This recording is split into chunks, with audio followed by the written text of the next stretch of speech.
Magandang araw po sa inyong lahat. Narito na po ang pinakabagong update natin sa lagay ng panahon sa ating bansa ngayong araw ng Lunes, petsa 3 ng Marso, taong 2025. Luzon. Sa satellite image, makikita natin ang epekto ng easterly sa Luzon. Inaasahan ng maulap na kalangitan at may mga biglaang buhos ng ulan sa Bicol Region dahil sa bahagyang pagtaas ng easterly sa gawing Luzon. Ang nalalabing bahagi ng Luzon ay inaasahang magiging fair weather. Visayas. Sa silangang bahagi ng Visayas, inaasahang maghapon ng maulap na kalangitan at may mga biglaang buhos ng ulan dahil din sa easterlies. Halos buong bansa ang naapektuhan ng easterlies o ang mainit na panahon na nanggagaling sa Pacific Ocean. Ang nalalabing bahagi ng Visayas ay inaasahang magiging fair weather. Mindanao. Sa Mindanao, inaasahan din natin ang maghapon ng maulap na kalangitan at may mga localized thunderstorm dahil sa LPA at easterlies. Bahagyang humina ang LPA ngunit nananatili pa rin sa ating bansa at magdadala pa rin ng mga biglaang buhos ng ulan, lalo na sa Caraga at Davao. Babala. Iba yung paghahanda pa rin po tayo dahil anytime po maaaring magbago ang lagay ng panahon. Maaari din itong lumakas, ngunit kapag nakalapit ito sa ating bansa, magdadala po ito ng malakas na pag-ulan. Tandaan, ang ulat na ito ay sa kasalukuyang lagay ng panahon lamang. Anumang oras ay maaaring magbago ang lagay ng panahon. Kaya manatiling updated. Paki-subscribe po ang aming YouTube channel. Salamat at ingat palagi, mga kabayan.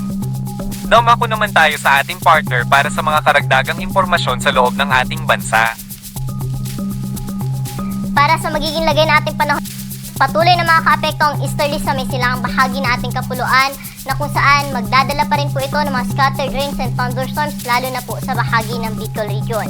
Pero dito sa Metro Manila, pati na rin sa ibang bahagi pa ng Luzon, aliwalas po yung panahon natin, lalo na sa umaga hanggang tanghali, pero pagsapit ng hapon at gabi, lalo na sa eastern section po ng Luzon, ay mataas po ang tsansa ng mga panandaliang buhos ng pag-ulan. Kaya kung tayo po ay lalabas ng tahanan, magdala po tayo ng payong pananggalan na rin po ito sa init ng panahon sa dakong tanghali at sa mga dagliang pag-ulan sa hapon at sa gabi.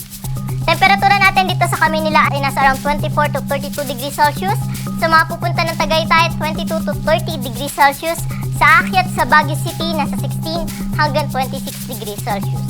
Sa Lawag naman, maikainitan sa 32 degrees sa maximum temperature, aabot sa 33 degrees ang maximum temperature sa Tugigaraw at 25 to 30 degrees sa bahagi po ng Legazpi City. Dumako naman tayo sa temperatura dito sa bahagi po ng Puerto Princesa, pati na rin sa Calayan Islands na kung saan posibleng umabot sa 32 degrees ang maximum temperature. Sa kalagayan naman po ng panahon sa Kabisayan at sa Mindanao, dito sa bahagi ng Eastern Visayas, Caraga at sa Davao Region, patuloy po nating asahan dyan ang maghapong makulimlim na panahon na may kalat-kalat na may hina hanggang sa tamtaman kung minsan ay malakas na bugso ng pag-ulan, dala pa rin po ito ng easterlies. Pero sa ibang bahagi ng Visayas at ng Mindanao ay maaliwala sa panahon ng inaasahan po. Ngunit sa hapon at gabi ay maging handa po tayo sa posibilidad ng mga panandaliang buhos ng pag-ulan. Temperatura natin sa Tacloban ay nasa 25 to 30 degrees Celsius. Sa Iloilo, sa Metro Cebu, pati na rin po sa Metro Davao, aabot lamang sa 31 degrees sa maximum temperature. Samantala sa Cagayan de Oro, 24 to 32 degrees at sa may bahagi po ng Zamboanga City ay nasa around 24 to 33 degrees Celsius. Sa kasalukuyan, wala po tayong gale warning na nakataas na mga baybayin ng ating karagatan, ngunit pinag-iingat po natin yung ating mga kababayan na maglalayag sa may eastern seaboards ng ating kapuluan dahil posible po dyan yung moderate to rough na sea condition. Pero sa ibang baybayin po na ating karagatan ay magiging banayad hanggang sa tamtaman lamang ang mga pag-alon. Para sa ating 3D weather outlook sa mga pangunahing syudad dito po sa Luzon, partikular na dito sa Metro Manila pati na rin sa Baguio City, na kung saan for the next 3 days wala tayong inaasahan na malawakang mga pag-ulan maliban po dun sa mga dagliang pag-ulan sa hapon at sa gabi. So generally, maaliwalas po yung panahon natin dito sa Metro Manila at sa Baguio City hanggang Huwebes na po ito.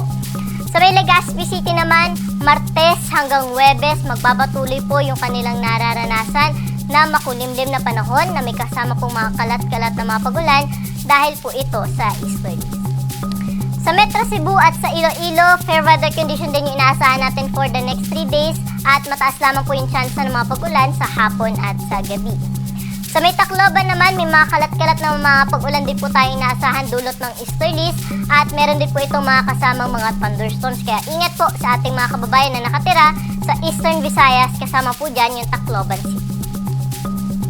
Ganun din po yung lagay ng panahon na inaasahan natin sa Metro Davao at magiging maulap po yung kanilang kalangitan hanggang Huwebes at may mga kalat-kalat na mga pag-ulan.